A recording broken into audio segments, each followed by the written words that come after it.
So now we are recording, Abby. Do you want to say anything? Hi. Practice. Like you always say it every time we're on the phone. Ay. Come on, you're not even started yet, babes. This is gonna be a long. Welcome back. It's my Aunt Tassie show. Good job. High five. It's the other hand. You gotta use the other hand, Abby. Hello. News. Never mind. Welcome back to my auntie's channel. Hi. Welcome everybody. This is my baby niece Abigail. So I am back from California. I went out to Fresno and Sacramento, and I am finally back for the 4th of July in Minnesota. And my baby Abigail here came to visit us. So she is super excited to be on the show. Are you super excited? Yes. Good. She waited all day while we got ready just so we could film. And she continued to ask me, when are we going to film? So I wanted to have my baby niece on the show because while I was in California, we had a hooplee for everybody. What is hooplee, Abby? A ceremony. It is a ceremony. And what do we do when we hooplee? We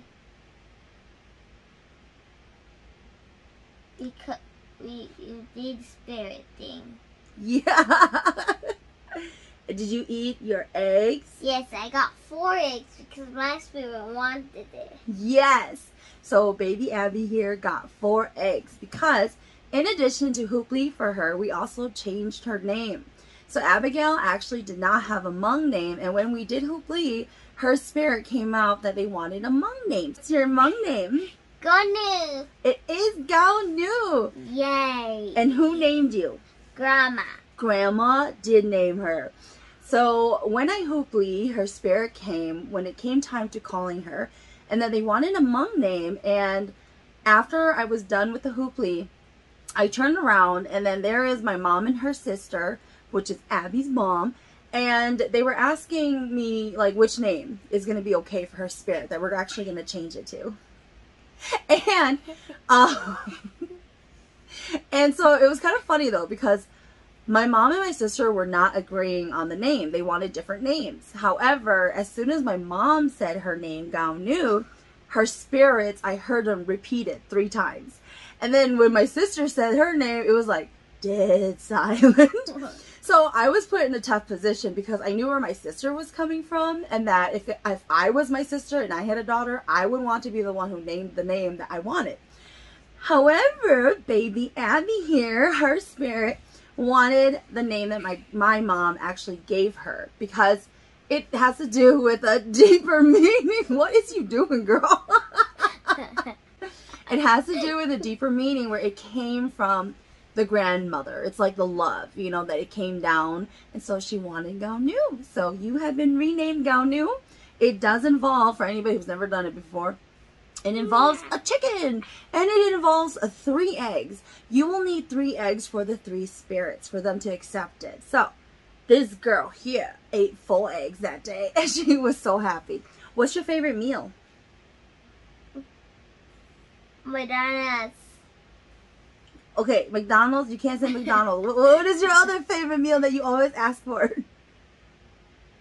Boiled eggs and Monday. Monday day. She loves to eat Monday day. Don't you love to eat boiled chicken? Yes. Boiled chicken is yummy. She was so excited that we were going to be eating boiled chicken. So she got boiled chicken because she had a whole chicken for herself. And you ate all your eggs. You ate all your eggs. So Abby, Auntie's very happy that you came to visit in Minnesota. And Auntie is so happy that you came and you wanted to be on my show. And that you watch Auntie. She'll frequently reenact. And she'll say, "Welcome back. I'm Auntie Tassie." Wait. Say hello to everybody again. Hello, everybody. My family. Not the strangers, my family. Bye.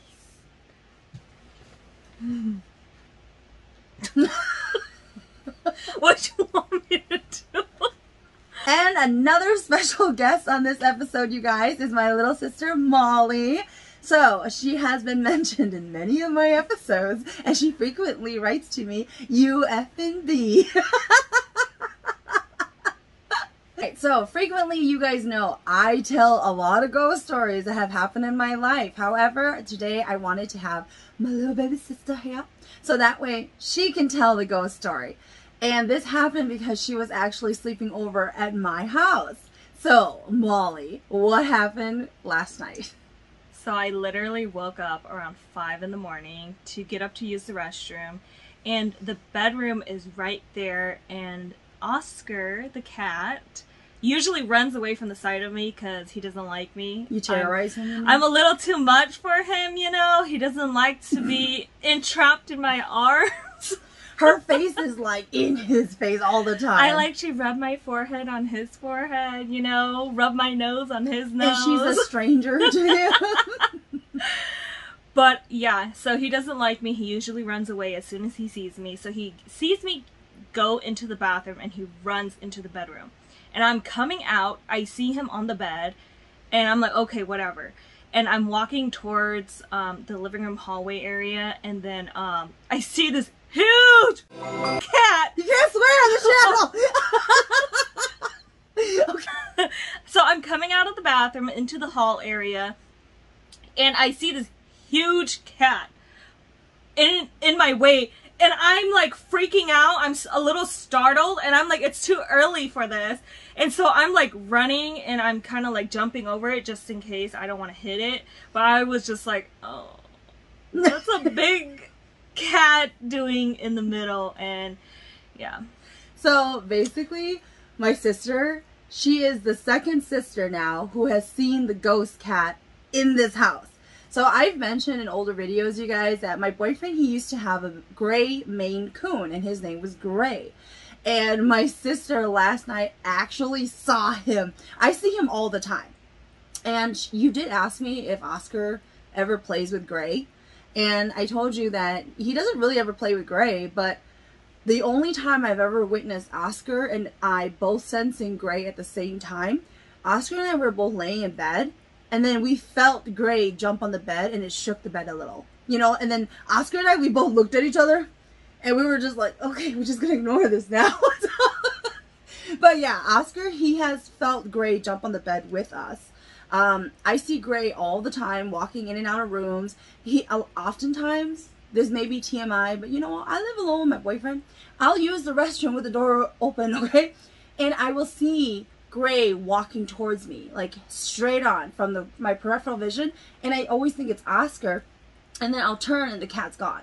So Gray frequently likes just interaction. He likes attention. He wants pets and stuff like that. And I used to always try to get Oscar's love, which I now sort of have. But I used to always try and get Oscar to come. And so Gray came because Gray was like, oh, I'll come and give you the love you want. And so, but yeah, you are the second person who has actually seen Gray. And I tell Eric all the time that I see your Gray cat. He's always around. But you know, Gray, he did end up eventually trying to morph himself because I knew it was a cat that didn't exist or lived in this house anymore. And so I was really afraid of it at first. So then Gray started to come to look like Oscar whenever he came. But his real true form is the big gray Maine Coon. And if you guys have ever known of Maine Coons, they're like 20 pounds, okay? They're really big cats. Just naturally really big cats. And so, yeah, our other sister, she's seen it the first time she came. But this is the sister who can see ghosts and stuff too. So now you have seen it. Yeah, the cat was probably like up to my knees, and I'm 5'5", so I'm like, this cat shouldn't be here. Well, thank you very much, Molly, for coming on to my show. Oh my god. I'm so Asian. What the heck are you doing? Slowly looking at the girl. You're exiting. Alright, bye, Molly. Huge thank you to my younger sister and my baby niece, Abigail. So they wanted to come onto my show, and I thought it was going to be a great idea so that way you guys can see other people and it's not just me all the time, so that you guys can see my little sister as well, Molly. So Molly and I, we actually hang out together a lot. A lot of my ghost stories and stuff, they do happen to her. And it's one of those things where, you know, she's becoming more awake about a lot of different things. Things that, I guess, we had this conversation, is why I'm going into this part. We had this conversation about how sometimes you end up having ghostly experiences, but you don't really realize it until people start talking about it. And then the more you think about it, it's like your subconscious is no longer hiding it.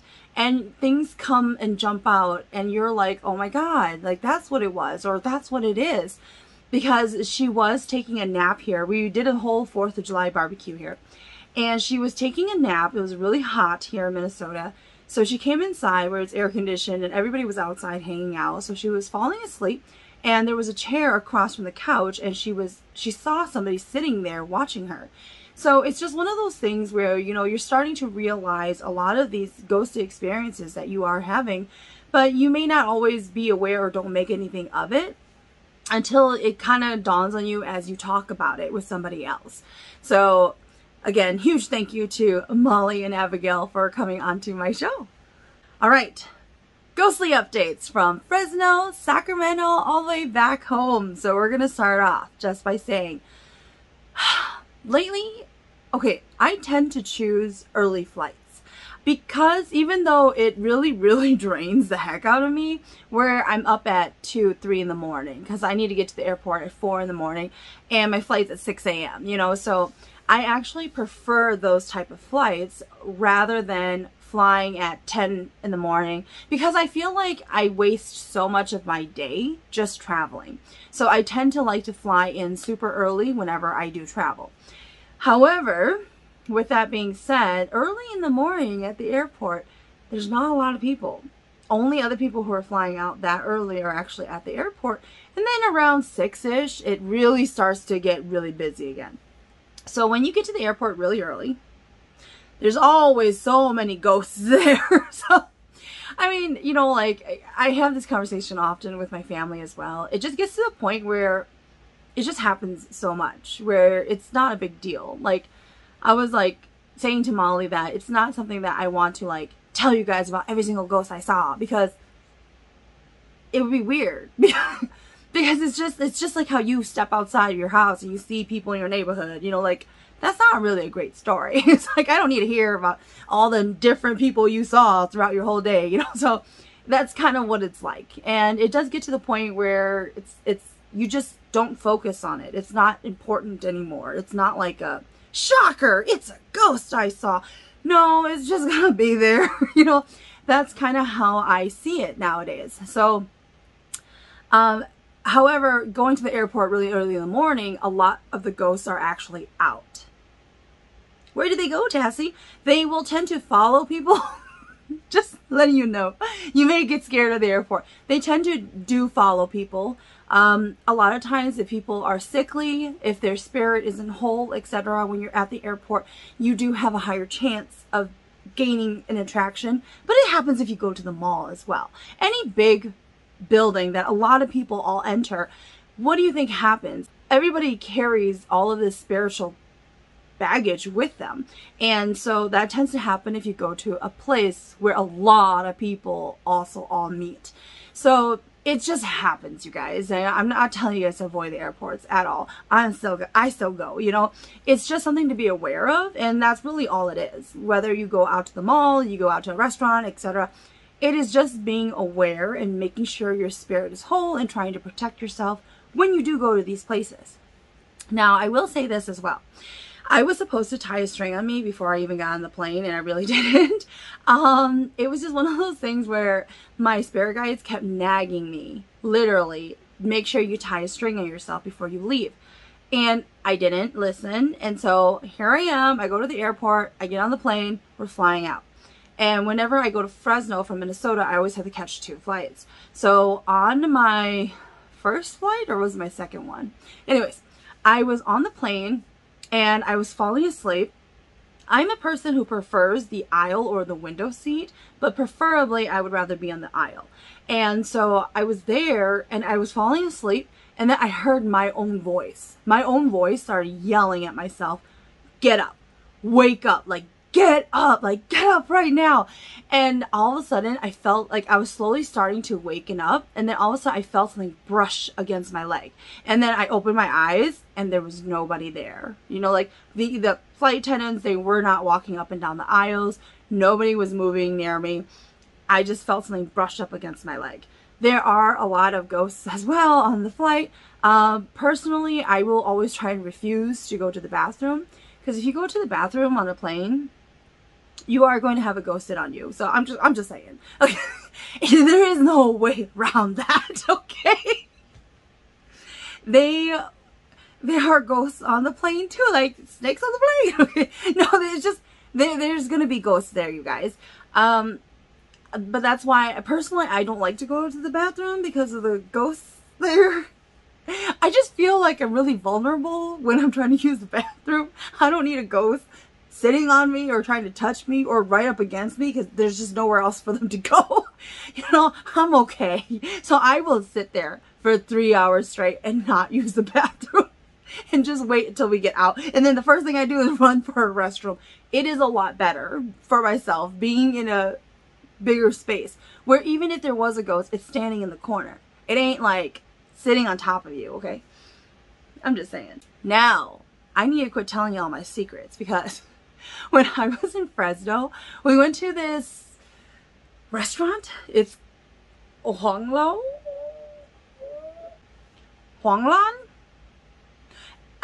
It's like a Vietnamese, really great Vietnamese sandwich shop. Anyways, they have like other things too at the restaurant, right? So we went to Huanglan, and I remember this is when we first landed in Fresno. So we went there, and then my younger sister, because we frequently have calls and we talk about these things, right? So we go to the bathroom, and there's only 2 stalls at this place. And my younger sister was like, oh, Tassie, which one do you want to go? And I was like, oh, I'll just go in this one, without even thinking. And then my younger sister was like, okay. And then she's like trying to push me out of the way so that she can get into the stall. And as she was trying to do that, I was like, hey, what do you think you're doing? But she's cute. She was like, I'm just playing. And then she like quickly goes into her little stall. But yeah, I need to quit telling people my secrets, because my own sister was going to push me out of the way to go to my stall.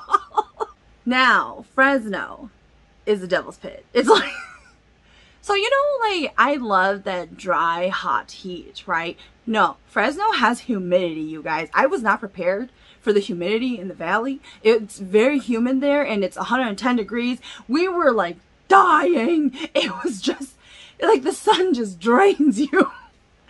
And we were in Fresno, so we had the great idea, because I was going to be there for like almost 2 weeks. And we had this great idea, like, oh, let's go to the water park. So we went to this place called Island Water Park. And the day before, this guy had drowned in the wave pool. He was like 40 years old. It was on the news. And I was like, we're still going. So we go to the water park. And while we were there, we rented a gazebo, and I love the lazy river. Like, as kids, my mom, she would take us all the time to water parks. We would go, when we lived in Wisconsin, we always went to Wisconsin Dells. Any place we could find a pool, we were there. So my whole family, all my siblings, even as the younger ones, they started getting older too, they all love water parks as well. So we were super excited to go to the water park, because I love the lazy river. I stayed in the lazy river like all day. And I remember as I was getting out of the lazy river, right, I started to think about the guy who had just recently drowned. It was at the wave pool, which was kind of like, we could see it. We could see the wave pool from our gazebo, or our tent area, our cabana. And the guy was there. He was at the wave pool though. He was not in the lazy river. However, as I was getting out of the lazy river, I was holding my tube, and I remember I was just kind of thinking about it in the back of my head. It wasn't something where I was like focusing on it, on what had happened. It was just like, oh yeah, that guy, he had drowned here just yesterday, right? And then all of a sudden I felt something pull on my bikini strap from the back. Something pulled me to the point where I was stepping back, because That pull was that strong. And I remember I turned around, even though I knew there was not going to be anybody there, I had to still turn around. I just had to. I turned around and there was nobody there. And I remember I was like walking and I had like the immense chills coming down me, but I wasn't like scared. It wasn't like I was scared. And it was not the guy who had recently drowned though. There is this thing, y'all, when you go into the spirit world, I've mentioned this in other videos, but just so you guys understand, when you go to some places, if there is a Jew, which is basically an owner of the area, of the property, etc., that's what it was. The Jew, because I was just thinking about it in the back of my head, they were making me aware, like, hey, you know, you can't be just doing whatever you want in the spirit world just because you're here. Like, you know, I would have to go to them first, right? And basically announce, what am I doing here? What do I need? What do I want? Etc. And that's when you tend to do your barters and your deals. So they were just letting me know, like, hey, we're here. Like, this isn't free gain or free land, you know, like, we're here. So that's pretty much all it was. It was just to bring awareness to me in case I was choosing to ignore them. But I'm like, I ain't trying to do nothing here. I'm trying to swim on the lazy river. That's all I want, you guys. But in general, though, sometimes things like that will happen. If I tend to think about something when I go to a certain location, the owners, if there is one, will always come forward first. So, but that was, it wasn't like super creepy, but it was a weird thing that happened. And I love Island Water Park, you guys. It was great being there. They have amazing churros. And their drinks are really good. But yeah, we got there like at 11 in the morning because they open at 11. And then we were there until it closed, which was like 6 o'clock at night. Oh, I put on so much sunscreen. It's ridiculous. Now, if you guys saw my last video, I did go out to Fresno for my grandmother's funeral. So I did go to the funeral. Oh, and by the way, the whole string tying thing, which I mentioned earlier. So I did.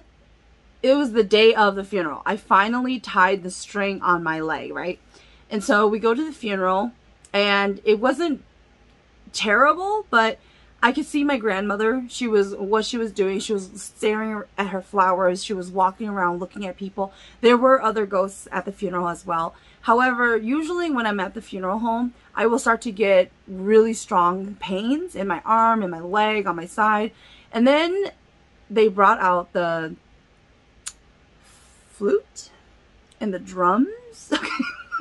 Okay. I can't think of the name of it right now, you guys.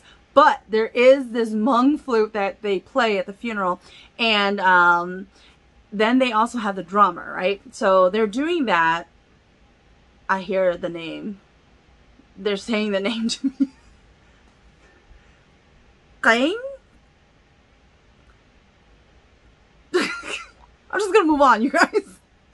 So anyways, so, you know, because they're playing it, what was happening was, and this happened to my other sister too. I have another sister who was there. But what happened was, as they're playing the flute, it's not good for me to listen to them playing the flute, because what happens is I will tend to follow it, to see the journey that it's taking the spirits on. And then it makes me really tired, and then I'm going to start to fall asleep. And I can never fall asleep at a funeral home, y'all. So we were sitting there for quite a while. We're just talking and, you know, catching up and stuff. My other siblings are there. And then a bunch of them, they went up to go see the body of my grandmother. And I was just like falling asleep. I was getting so tired. And the ghosts and stuff, they didn't bother me at the funeral home. They didn't actually come over or anything. But I kept getting body pains on me. They did do Shaw, which is basically during Hmong funerals where you sit with incense sticks and you bow, and during certain points of the actual journey, and that's to get luck from the deceased person. So the funeral went fine, and it wasn't a big deal, like as far as anything super crazy that happened, right, at the actual funeral. Now, what happened was we went to go grab food, because I can't eat funeral food home because there's already ghosts that are eating that food. So as a shaman, I can't actually eat it. So we went out and we got some food, and then afterwards I was getting really tired, and so I went home to take a nap. And I remember I was scared. like getting ready to go take a nap, because this is the first time I've ever been alone at this house. I was staying at my sister's, and my grandmother passed away at my mom's house, okay? So I was staying at my sister's, and while I was there and everybody was getting ready to go back to the funeral home, I was kind of nervous because I'm like, ooh, okay, like I'm going to be home alone in this house because I hate being home alone in new places, because that's when things start happening. So I was like, So, you know, like there's 2 big German Shepherds at the house, and I'm like, okay, I have the string tied on my leg. I have these 2 big dogs. I should be good. So I go and I lay down in my bed, and everybody's gone. And I remember I was like, I'm so tired. I'm just going to go take a nap. And so I went to go lay down, and then I'm sleeping. And then all of a sudden I hear this voice, and it's telling me in Hmong, it's coming. It kept saying, "Nula, nula," you know, which basically means it's coming. It's coming. And then I remember I started to like try to wake up, but I did not have a sleep paralysis, but it felt like I was about to have sleep paralysis, because I remember I could see, like, my eyes were awake, and then I could see, but I wasn't moving. And then all of a sudden what woke me up was Naru, the crazy dog. Freaking love Naru. So Naru, and so Kala was sleeping under my bed. And Kala is one of the German Shepherds, but she frequently goes under beds and stuff like that, or under tables. And then Naru was sleeping out in the living room. So then once I heard that voice, that it's coming, I remember my eyes were open, and then all of a sudden Naru like just bursts down the hallway barking. And this is a kind of bark that shakes the house, okay? So he's a big dog, and he's barking, and he chased whatever it was back into the room that it came from. Because yeah, there's a person in the room. There's a ghost in one of the rooms, and I'm like definitely afraid of that ghost. So there's a ghost in the bedroom, and she stays in the closet. And I remember when I was like changing and stuff at that house, I wouldn't go and open up the closet or anything, because I'm like, oh, she's there. And then I had to do this. So many stories. Okay, I'll finish this one first. So the Naru runs, and he's like barking it and forcing it back, right? And then his bark jolted me awake, and then I actually woke up. And then Naru, he comes into my room, and he's like looking around like crazy, and then he's just like into the air. And I was like, I gave him a big hug. I was like, you saved my life, Naru. You saved my life. Oh my God. Because man, that was like a really terrifying moment for me in California, because I could have had sleep paralysis, but Naru saved me. But okay, so a quick story about Naru, right? So Naru is, I have a sister in Okinawa, because my brother-in-law that she's married to, he's in the Marines.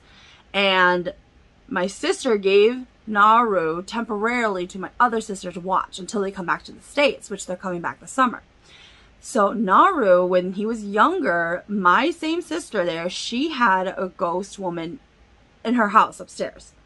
However, my other sister, who can see ghosts, who now has Naru in her possession, she comes over to my sister's house, who originally owns Naru, and she sees the ghost woman upstairs. But then she always sees the ghost woman trying to go down the stairs, but then it'll stop and then it'll go back upstairs, because something is preventing that ghost from going downstairs. Because we believe Naru is always down there, and Naru will frequently rush towards the stairs and start barking very ferociously. So I have every belief that Naru can see ghosts, and he don't like them. Whereas Kala, I believe she can see it, but she just doesn't care. I genuinely believe that, because Naru is such a protector. Yeah. But yeah, in that moment, I was like, Naru saved me. Kala was hiding under the bed, like, yeah, get her. Like, okay then. So yeah, bless Naru's heart.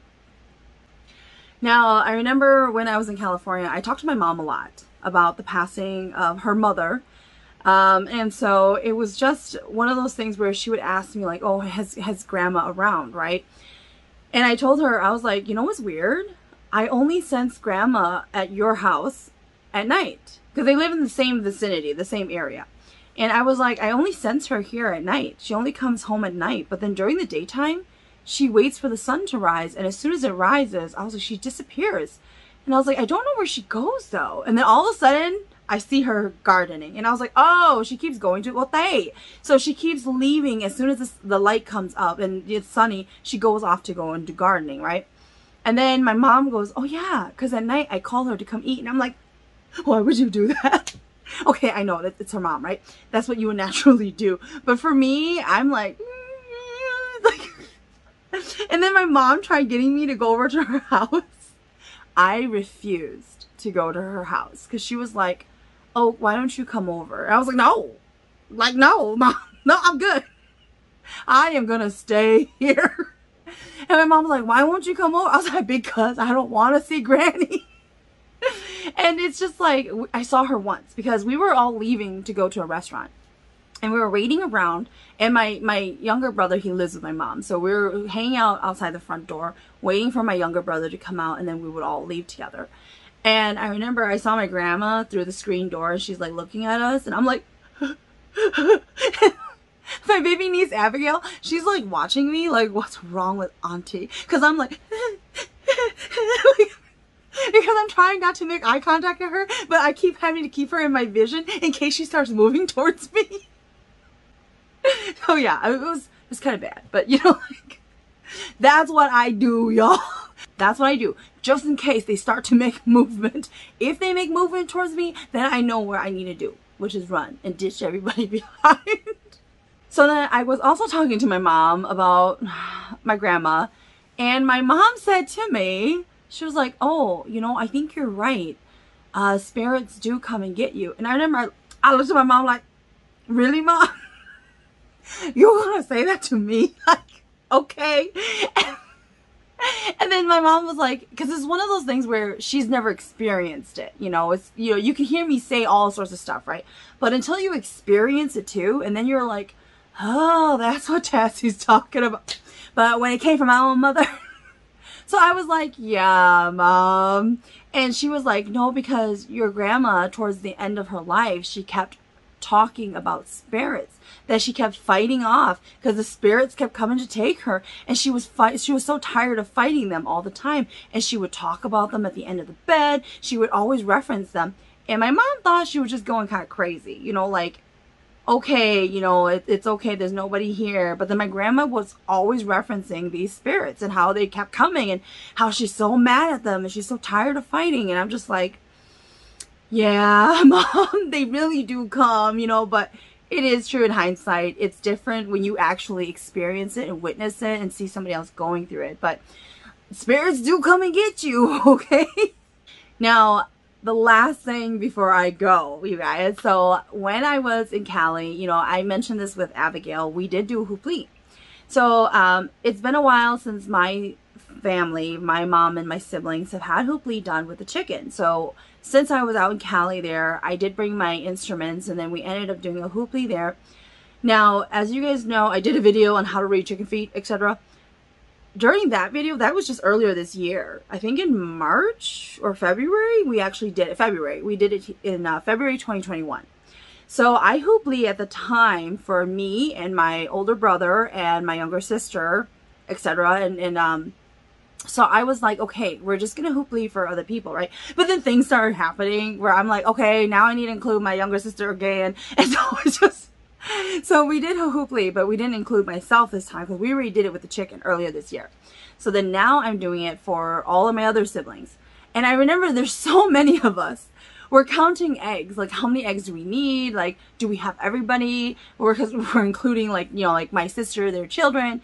And because they're not married or anything. And I'm just like, okay. Like, we're trying to calculate everything. And now we got it. We counted everybody. We all made sure. We went around the room. We all made sure everybody was accounted for. So the first thing that happens as soon as I hit the door and I start to hoopli, they take me all the way to Japan because then I have another brother in Japan that we all forgot about.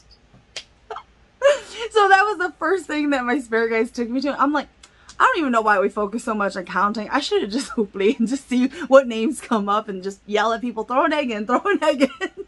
So yeah, we had to do his egg. And, you know, it was you know, I've hopefully for my family before, like 3 years ago when I was in Cali. And, you know, like at the time, it was definitely something where my siblings were much younger and they understood somewhat about it. But then I felt like this time around, they understood a lot more. And then I taught my brothers, you know, like how to read the chicken and stuff like that. Obviously, you become better at it over time, right? However, you know, I thought it was good for them to just experience it now. So now I feel as though a lot more people understood the concept and everything of hoopli, right? So as you guys know, I've mentioned in a lot of videos, when I hoopli, it's almost like upay shining, which is looking into you. However, what we do is we focus heavily on all of the highs and lows in your life, like important moments, and that's where we gather your spirits from. And so anytime your spirit was lost or a part of you was broken, etc., like your deepest depressions and your highs, and I start to see all sorts of stuff. So I start shouting at people like things that they need to know because it's one of those things where I've also mentioned, when I see things, it happens really fast. It's like I tell you, are you ready? And you're like, uh-huh. And then I open a door and then you have to look at everything and then I close the door and I'm like, okay, now tell me what you saw. And you have to try to quickly remember everything, right? Now there's so many of us, okay? Like I'm calling everybody's spirits, just like, I don't even know how many we had. Like, was there 13 people, 14 people I had to call? So it's like, I'm trying to like quickly tell people things and then I go back, right? And I'm trying to do it. And then for my mom, I had to jai her, which is preventing. You're basically like banned from doing something for X amount of days. So they said for my mother, she couldn't actually go to the ote, which is going to the land and where she likes to farm and garden. And I said, you can't go there for 3 days because you apparently was digging up some land and you actually hit something. And the spirit has been following you around.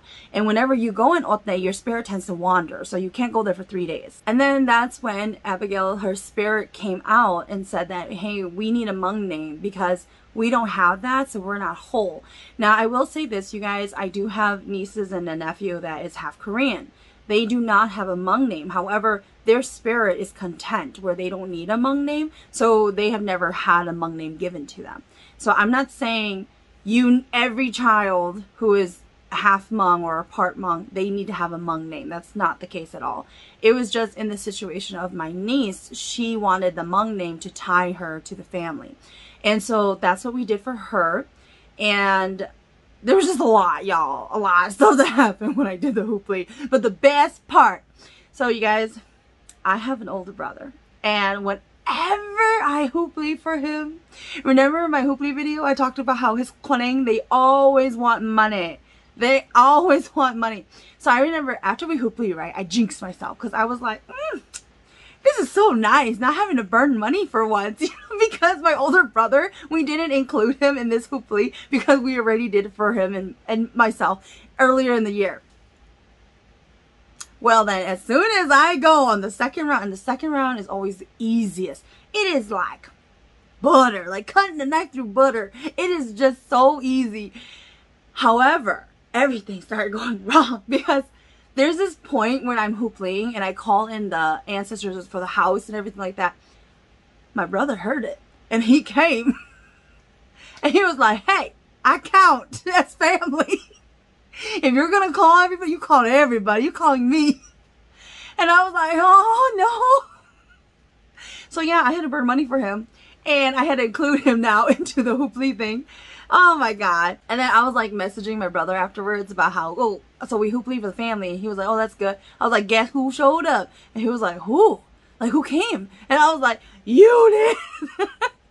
But he likes it whenever I hoopli for him. And we burn money for his guides because he frequently has dreams of seeing money. And he takes money all the time in his dreams. But I always tell him, don't take the money. It means you're going to lose money in real life.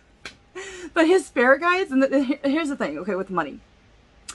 A lot of times for Hmong people and stuff like that, you have to pay a fee. Like if you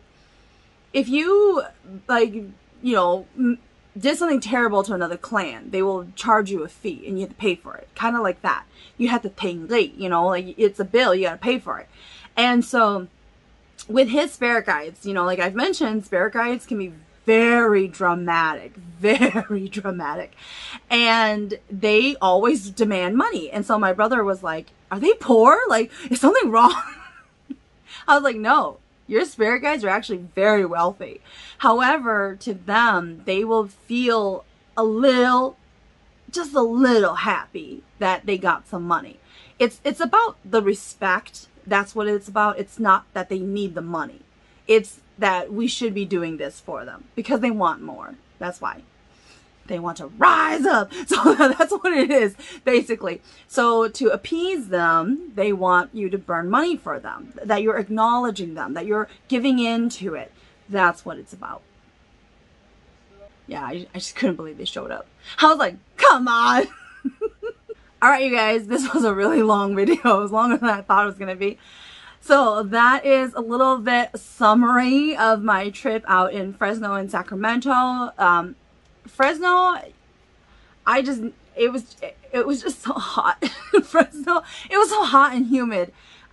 We did go to this Japanese garden there as well. There are a lot of spirits at the Japanese garden, you guys. It was a little bonkers there, but it was beautiful. It's very peaceful. Avoid the bathroom there at all costs if you guys can. There's a very active ghost there. Just don't go to the bathroom at all, the Japanese garden. And other than that, I mean, it looked like a shack, you guys. Like, if you know about the Japanese garden in Fresno, I don't know what park it is, but because my sister chose it because we took family photos there. And it's a very beautiful place, but just do not use the bathroom there. Just try to avoid it at all costs. Unless you are protected, then you're okay. You'll probably be okay. But, I mean, the water there, it was beautiful. There is, I'm trying to think because there's so many places we went to. There is a dragon in the Japanese garden. It's by the bridge. Hopefully that helps you guys. The koi fish pond, I think that's what they call it. Now, God, I'm like, where did I go? And there was this dragon there. Oh, we were at a hotel in Sacramento. So I remember. So we went to Sacramento and we stayed at this hotel. And I loved Sacramento, by the way. Downtown Sacramento it just reminds me of Uptown, my neighborhood here. What it used to be before the riots and all that stuff. However, it was beautiful. Like, there's breweries everywhere. There's people walking everywhere. We went riding scooters. I just thought of a funny thing that happened when we were riding scooters. My sister basically wiped out 8 ground, but it was hilarious. But it was fun and it was beautiful there. I loved Sacramento. It really reminded me of Minnesota being there. However, it had better weather because it was like 80, but it was cool. Like, it wasn't like, it had that dry heat that I prefer. It wasn't like Fresno where it's humidity and 110 degrees. Okay, I'll stop. But there is this lake by my hotel. That's the whole story, you guys. There's this lake by my hotel. And I remember when we got there, right, I was so tired. And I remember I was looking at the lake and I was looking at the dragon and I said, hey, I'm going to ask that you protect us. And the dragon was like, what? I remember I was just exhausted. I was like, I need you guys to watch over us as we're sleeping at this hotel. And that dragon was like, who you talking to? And I'm like, you. And they were like, what makes you think I'm going to protect you? So then my other spiritual form, okay, like the one I talk about, like who's still in the spirit world that's doing the actual work, she comes down and she's holding the swords, my Godzilla swords. And then the dragon was like, I'm just kidding. We're gonna watch you really well tonight. And I'm just like, man, don't make me have to get angry. Like, if I tell you, just do it. I don't got the energy for you right now. And then, yeah, the dragon just watched us as we slept that night to make sure that we were okay.